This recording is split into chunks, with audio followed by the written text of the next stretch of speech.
Right now, there are over 22,400 homes for sale across the GTA, which means buyers have more choice than we've seen in quite some time.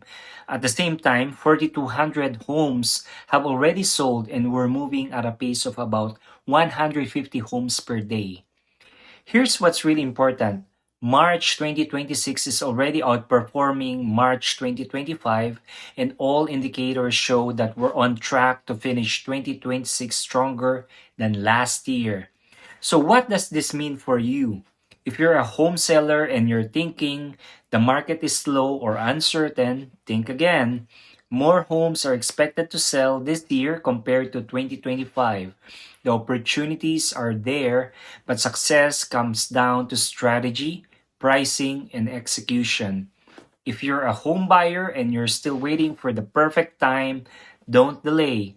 Lower interest rates and a great selection of move in ready homes are motivating many buyers who were sitting on the fence to finally make their move. The reality is simple. The market is active, opportunities are real, and those who act decisively are the ones winning in 2026. DM me and make the right move.